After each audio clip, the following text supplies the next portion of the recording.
ॾखण ऐं भरपासनि वारनि इलाइक़नि में माल जा वापारी बि सख़्त परेशानियुनि खे मुंहुं ॾियण ते मजबूर आहिनि। तफ़सील ॿुधाए रहियो आहे शकील धारे जो। मुल्क में वधंदड़ बदतरीन महांगाई सबब ॾखण तौर भरपासे वारनि इलाइक़नि जे माल जा वापारी सख़्त परेशानीअ खे मुंहुं ॾेई रहिया आहिनि। ॾखण समेत मुख़्तलिफ़ ॻोठनि खां रिढूं बकरियूं ऐं ॿियो चौपायो माल सखर, शिकारपुर, रोड़ी, रतोदिरो ऐं ॿियनि शहरनि जे माल पिणनि ते नियो वञे थो।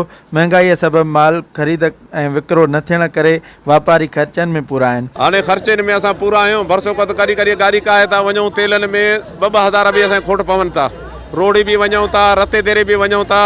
इन में तमामु माना ख़र्चनि में पइजी विया। माल जो बि रेट न आहे, माल बि किरल आहे, माल जो रेट को चुकाई बि नथो। एॾो महांगाई थी वियो आहे। खान के मुराद अली शाह के सभिनि खे गुज़ारिश आहे त हर शइ खे घटि कनि। महांगाई थी वई आहे, जंहिं वटि पंज ॿार अथसि उहो खाई नथो सघे।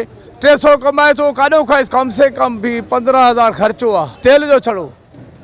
हाणे उन में असांजे बचत का रुपयो बि कोन्हे। भाग्यनि खां रुली रुली मोटी था अचूं। माल तमामु महांगो आहे। पीढ़ीअ ते माल एतिरो नथो खपे जेतिरो ॿाहिरि माल महांगो आहे। रोज़ी तमामु असांजी तंग थी वई। हाणे महांगाई थी वई आहे, असांजी माल मिले ई कोन थो, वरी खपे बि कोन थो महांगाई जे करे। ख़ुदा तरसी करे मिड़े असां ते रहम आणनि, ग़रीबनि ते सस्ताए पकनि। माल को वठे कोन थो, ढोर को असांखे वठे कोन थो, असां रुली माण्हू पिनण जहिड़ा थी विया आहियूं। छा कयूं था, काॾे वञूं, असाई खां वाहुर कयो। वापारियुनि जो चवणु आहे त ॾींहों ॾींहुं मुल्क में पेट्रोल जी क़ीमतुनि में इज़ाफ़े सबबि गाॾियुनि जा किराया ऐं ॿिया ख़र्च तमामु घणा वधी विया आहिनि। पंहिंजे इलाइक़नि खां ॿियनि हंधनि ते माल विकिरो लाइ खणी वञूं था, पर घाटे टोड़ महांगाईअ सबबि माल विकिरो ऐं ख़रीद नथो थिए, जंहिं करे पंहिंजो ऐं पंहिंजे बचड़नि जो पेट गुज़र करण लाइ सख़्तु ॾुखियाईनि खे मुंहुं ॾियणो पवे थो। शकील धारे जो, आवाज़ TV न्यूज़, ॾखण।